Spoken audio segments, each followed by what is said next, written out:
Hey everybody, happy Saturday morning. I'm here with some teacher tips for you. I hope these will be helpful in your classroom. You can really use them any time of year, and this is specifically something I would do in a pre-K classroom. You could make it a little harder and do it in a kindergarten or even a first grade classroom. But last week I spoke to you about using a Venn diagram, and that in pre-K I just referred to it as a double bubble. I used the real name, but then I just told them we're going to call it a double bubble because that's what it looks like to them. And just teaching them to do some higher level skills, some things they'll be doing as they move up in grades, and introducing it to them when they're small because they can do those things.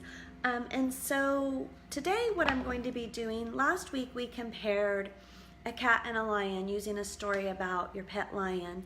This week I have read during my story time with Shelly, I've read Don't Let the Pigeon Drive the Bus, and I've read Duck on a Bike.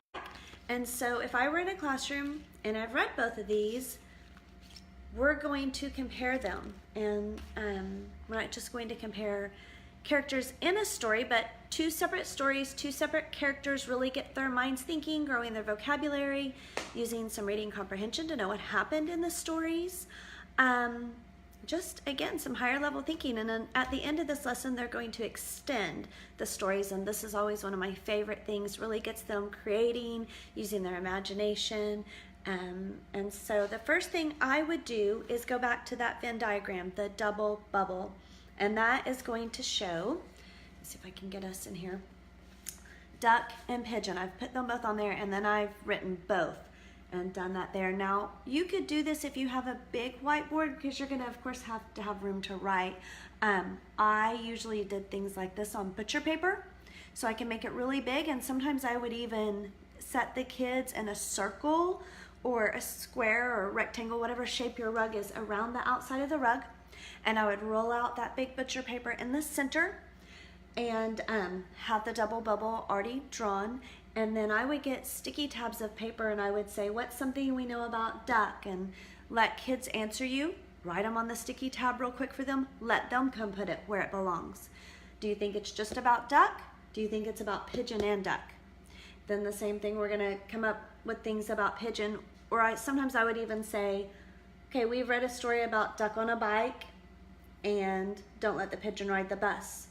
What's something you know about duck or pigeon, or something that we need to put in the center because it's about both?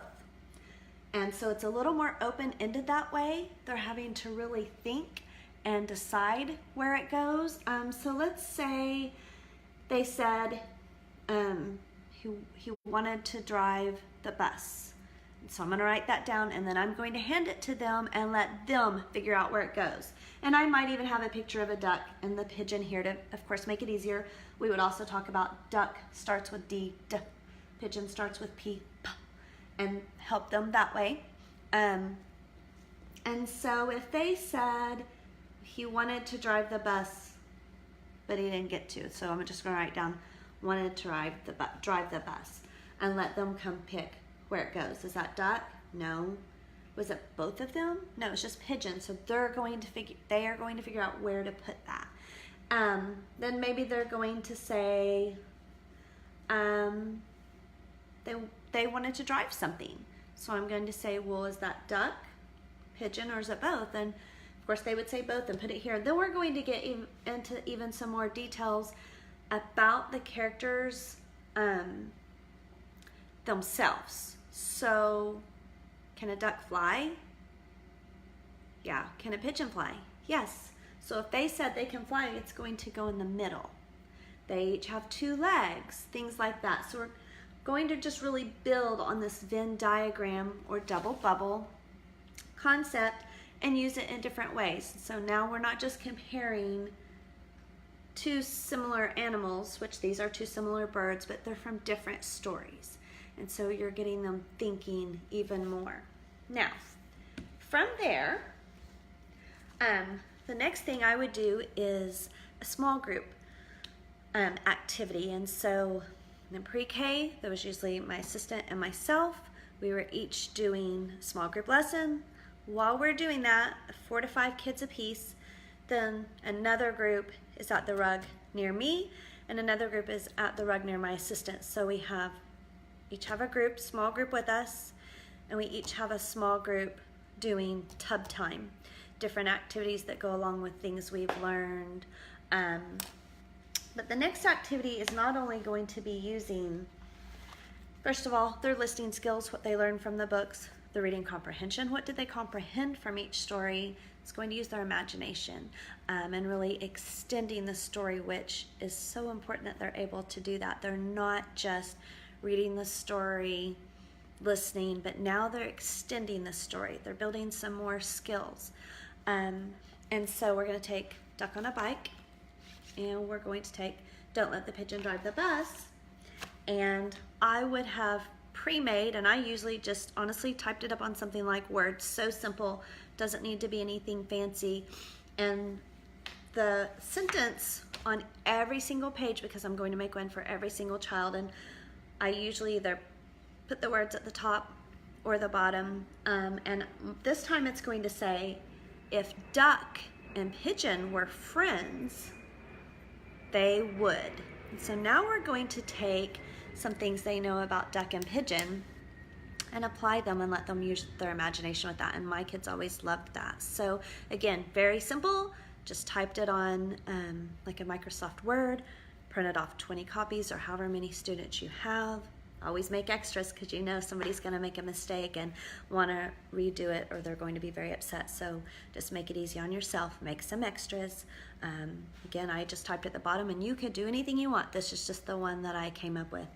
If duck and pigeon were friends, they would. And then I would leave a blank line. Now we know pre-K students cannot write their own sentences like that. So as they each come sit down, they're going to tell me what they think they would do. And it doesn't have to be something else they would write. They can be as imaginative as they want. And so maybe they're going to say they would go shopping. They would take a trip to the zoo. They would visit the other animals at the farm, and maybe they're going to go to the lake. It's whatever they think they want to do. Maybe they're going to say they're going to go with me and my dad to the park and play and go down the slide. So you write down whatever they've said, and then you hand it back to them. You point to each word that you've said, and you show them. We're reading left to right. We're going from the top sentence to the next sentence. So top to bottom, left to right. You have them point at the words as you read them. They're understanding each word means something. Each word is part of the sentence. And so you get it all written down, then you hand it to them and you let them illustrate it. Now, this is how I developed tons of books in my classroom, class books. They love the books that I read to them. They love the class books that they've created as much or more. And so I would gather all those up. My class books were always just a folder. I would create a cover for it.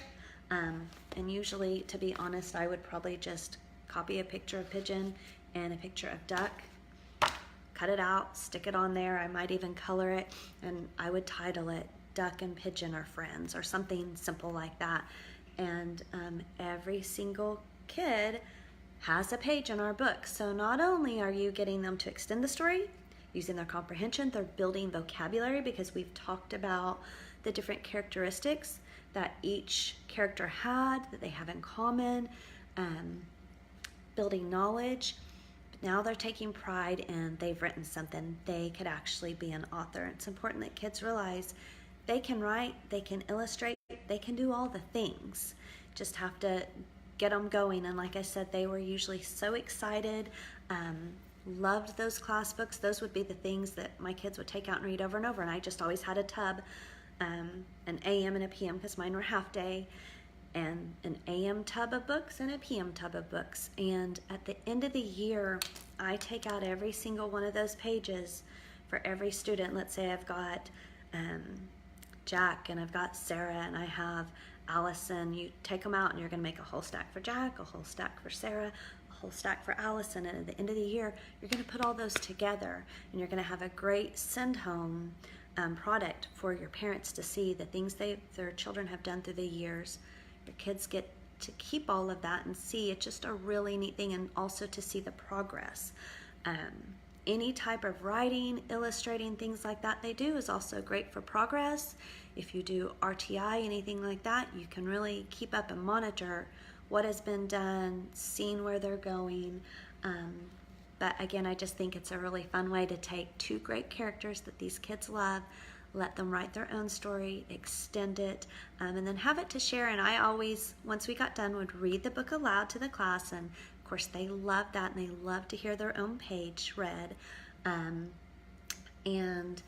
then at the end would put it in the book tub to be used throughout the year. So just another little teacher tip for you. This is something that's near to dear in my heart, is the books and them making their own class books and then having those items to take home at the end of the year. So I hope that helped you. If you have any questions, please feel free to leave that in the comments, and have a great Saturday. Thanks for tuning in. See you guys.